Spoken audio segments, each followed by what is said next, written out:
आपल्या सोबत आहेत अनंत कळसेजी, स्वागत आहे एनडीटीव्ही मराठीमध्ये।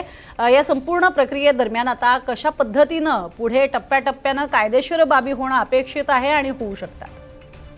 यामध्ये असं दिसतंय प्रामुख्याने की सत्र न्यायालयाचा निकाल आलेला आहे आणि सत्र न्यायालयाच्या निकालाच्या विरुद्ध माननीय उच्च न्यायालयामध्ये अपील मागण्याचं काम सुरू आहे। पिटिशन फाईल झालेली आहे असं दिसतंय आणि त्या पिटिशनवर माननीय उच्च न्यायालय काय तातडीने सुनावणी घेईल किंवा कसे हे बहुतेक एखादा आता 15-20 मिनिटात स्पष्ट होईल।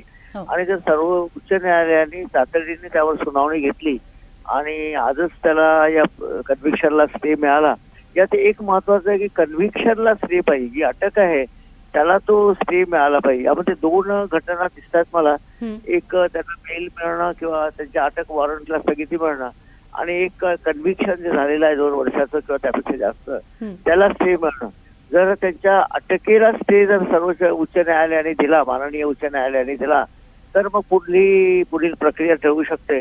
जर स्टे मिळाला नाही तर त्यांना एक मार्ग सर्वोच्च न्यायालयाचा ओपन आहे।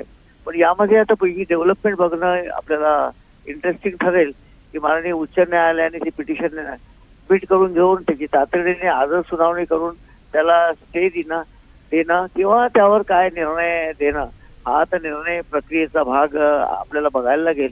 आणि जर उच्च न्यायालयाने स्टे दिला नाही तर त्यांची तातडीने नोटिफिकेशन काढून आमदारकी जाऊ शकते, असं एक त्यांना एक चित्र आज तरी सध्या तरी असं मला वाटतं। अगदी अनंतजी, सगळ्यात महत्त्वाचा मुद्दा की सध्या ते रुग्णालयामध्ये आहेत असं सांगितलं जातंय। अशा बाबींमध्ये, अशा केसेसमध्ये नेमकी कशी कोर्टाची भूमिका असते? नाही, रुग्णालयात असणं यामध्ये कोर्टाच्या भूमिकेचा आणि रुग्णालयाचा काही संबंध नाही। त्यांना रुग्णालयामधूनही अटक होऊ शकते। जर त्यांना करायचंच असेल, म्हणजे अटक वॉरंट सर्व करायचं असेल तर ते रुग्णालयामध्ये जाऊन सर्व करू शकतात।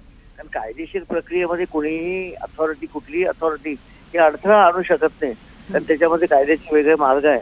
तर त्यामुळे रुग्णालयात असणं नसणं हा काही याच्याशी भाग नाही आहे। जी अंमलबजावणी करायची आहे त्याची होऊ शकते, रुग्णालयातून सुद्धा अंमलबजावणी होऊ शकते। अगदी यात ज्या 2 महत्त्वाच्या बाबी तुम्ही सांगितल्यात अनंतजी, की अटकेपासून एक प्रकारे दिलासा मिळणं किंवा मग जी काही शिक्षा झालेली आहे ती त्या संदर्भातली स्थगिती, या सगळ्या बाबींसंदर्भात कशा पद्धतीनं युक्तिवाद जो आहे तो केला जातो आणि या युक्तिवादामध्ये, कारण कोकाटेंचे वकील जे आहेत त्यांचं म्हणणं आहे की आम्हाला जर नाही दिलासा इथे मिळाला तर आम्ही सर्वोच्च न्यायालयात सुद्धा जाऊ। नॅचरली ना, त्याला जर हायकोर्टाने दिलासा दिला नाही आणि अटकेला स्थगिती दिली नाही, कारण कन्व्हिक्शनला जर स्थगिती असेल हायकोर्टाची तरच ती पुढील प्रक्रिया ठरवू शकेल। अदरवाईज त्यांना सर्वोच्च न्यायालयात जाण्याशिवाय दुसरा पर्याय नाही।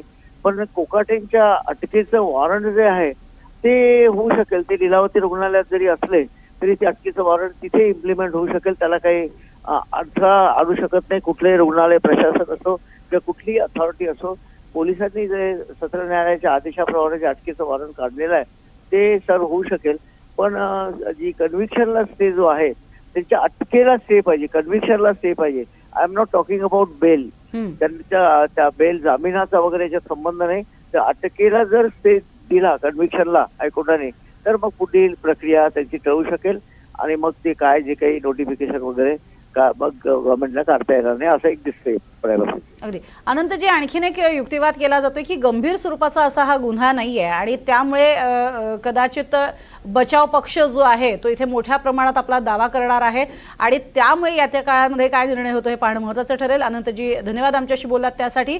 आता कोकाटेंच्या अर्जावरती आज दुपारी 3 वाजता हायकोर्टात तातडीची सुनावणी होणार आहे। आणखीन एक महत्त्वाची बातमी समोर येते, कोकाटेंवर लीलावती रुग्णालयामध्ये उपचार सुरू झालेले आहेत।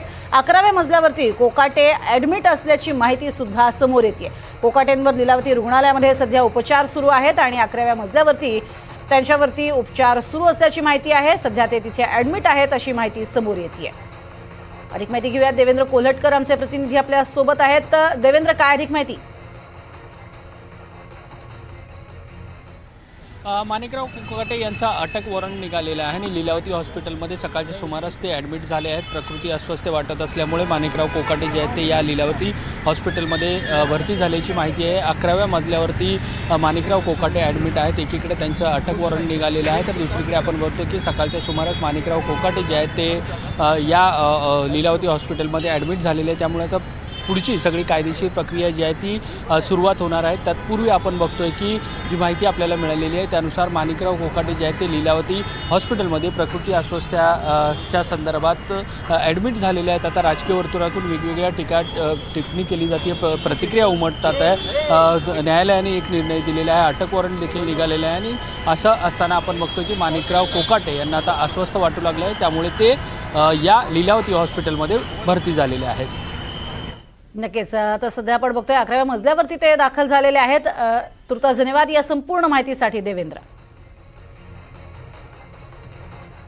आणि कोकाटेंसंदर्भातल्या प्रत्येक अपडेटवरती आपलं लक्ष असणारच आहे. इतरही महत्त्वाच्या घडामोडी आपण पाहणार आहोत. मात्र तुर्तास बुलेटिनमध्ये वेळ झाली एका छोट्याशा ब्रेकची. पाहत राहा NDTV मराठी.